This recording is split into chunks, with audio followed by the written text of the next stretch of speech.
back here.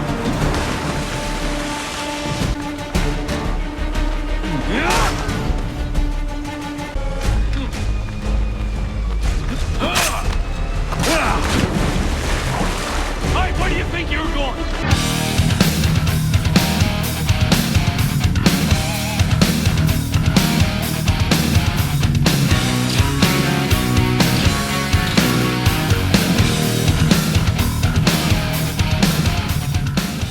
Ubisoft Montreal suffers from the most advanced case of restless developer syndrome I believe I've yet witnessed. On the few exceedingly rare occasions where they drunkenly stumble backwards into a remotely decent idea, they're never fucking content with it.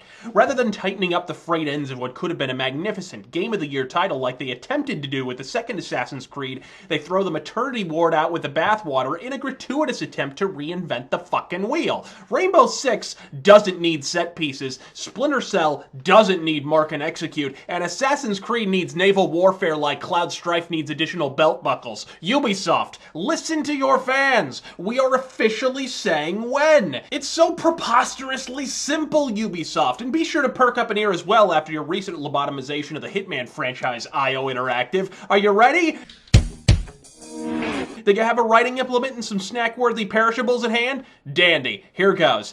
Deliver what you have fucking advertised! Beginning with the title. What about the phrase Assassin's Creed screams recruit your own private army and swashbuckle on the high fucking seas to you? Oh, it's fun. More fun than a night in a co-ed crack house when you're holding the only pipe. In fact, it's arguably the lone addition that you've implemented with even marginal competence, but it belongs in Master and Commander, the video game, not in one fucking thing with the word assassin in the title. In theory, the game's retooled combat system with its renewed emphasis on timing and defense should be a welcome delight. In practice, Connor Kenway couldn't lose in a 2-on-1 handicap match with Bruce Lee and Rambo. This fucker has more HP than Jesus. So yeah, it's nice that timing actually counts for a fraction of a damn this go around, but stopping time every time you so much as counter, why not just ship Jade Raymond out to latch onto each player's balls individually so she can give him a vigorous squeeze anytime basic fucking reflexes are called for. That way, those of us currently dwelling north of 10 fucking years old can play our M-rated 18+ games at big boy speed. I'm wielding a musket rifle, a gun,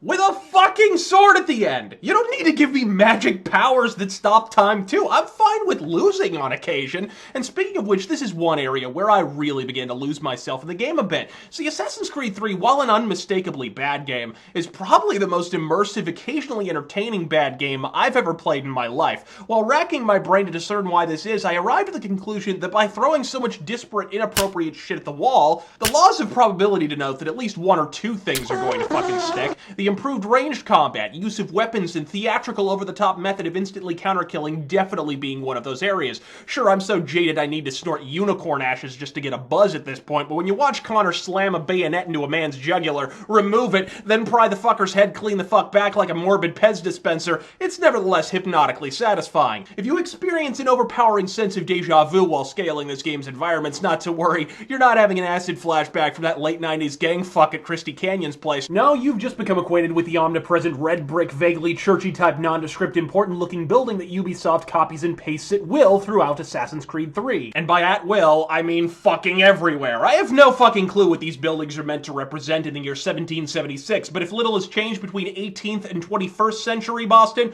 we can logically assume they're colonial abortion clinics. I'd say you were being lazy, but let's be real here, this is Boston we're talking about. These fuckers list hash dealers as character references. So here, Ubisoft, have an authenticity prize. Speaking of traversing the hackneyed environments, may I politely inquire as to exactly what grade of Thorazine they're spiking these horses' food with? What in the fuck happened between the 13th and the 18th centuries that we somehow went from Altair's greased lightning horse to the Eeyore on Ambien that poor Connor got saddled with? Pun intended, I regret nothing. Whatever nefarious power is responsible for the eternally constricting locomotion of modern gaming needs to cut it right the fuck out. Because between Skyrim and Assassin's Creed 3, you'd be better off riding a fucking pommel horse. And can we go ahead and start the game, please? So, I watch and wait, hopeful that my true mission might finally begin. I know I'm a different breed of cat, but I've got to believe when I'm 7 hours into a game and it still hasn't fucking started yet, that's likely not the rosiest of developmental portents. You're a good 9 hours into this game before you get to rock your assassin armor, or even get to play as the character featured on the cover of the fucking game. Playing this game makes me want to prescribe Ritalin to a brick. What did your flirtation with Kojima Studios rub off in the storytelling department? Did you like it? There is no Japanese word for pacing. If you don't believe me, watch Toonami for a couple hours. Believe it! Until I played Assassin's Creed 3, I had no idea you could actually write in bullet time. But now you got me talking about the story, and that's where Assassin's Creed 3 really swan dives over the shark. Did we really need the mutiny on the high seas subplot to kick off the game? Isn't that like opening up Lord of the Rings with the Council of Elrond sequence? This narrative has more padding than iCarly's training bra. For the first several hours, you're mired in desultory fetch quests and bitch work to the extent that when the game finally proffers the first of half a dozen M. Night Shyamalanian plot twists, you can scarcely muster the wherewithal or indignation to fucking shrug. Assassin's Creed 1 wove its narrative through a series of indelible assassination scenarios. Whether you were skulking through a Knights Hospitalier infirmary in search of a demented medieval Mengele, or frantically scrambling to descend from the rooftops to assassinate a man who was executing your compatriots the longer you waited, each scenario was distinct, powerful, and innately memorable. But something happened in Assassin's Creed 2. Somewhere along the way, the artistry and extravagance of the assassinations was left moldering in a roadside ditch in favor of side quests that turned Ezio into a glorified errand boy. I've beaten the second Assassin's Creed title twice.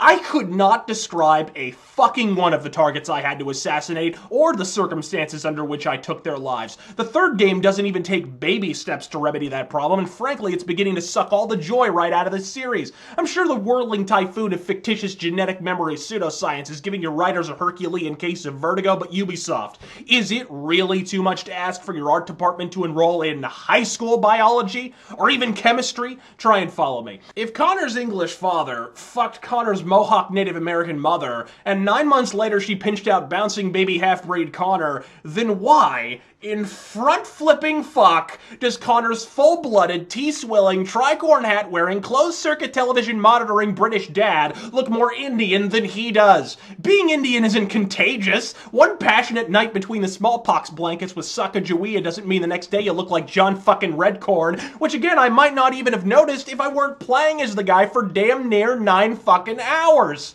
It's becoming painfully apparent that without its creator Patrice Desilets, this series is destined for the bargain bin, and with the price dropping as low as $30 just over a month after its initial release, I like to believe history bears my argument out. Real history, mind you, not the revisionist, politically correct Ubisoft version of history where Jade Raymond reads one poorly sourced coffee table book about Leonardo da Vinci and suddenly goes from being possibly bisexual to holy fuck, hide your relatives, setting the drapes on fire, West Village, Fire Island, fucking gay. Avoid this game like Sony avoids mentioning Vita's sales figures. I'm RazörFist. God fucking speed.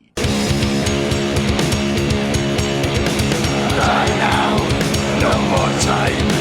I am dead.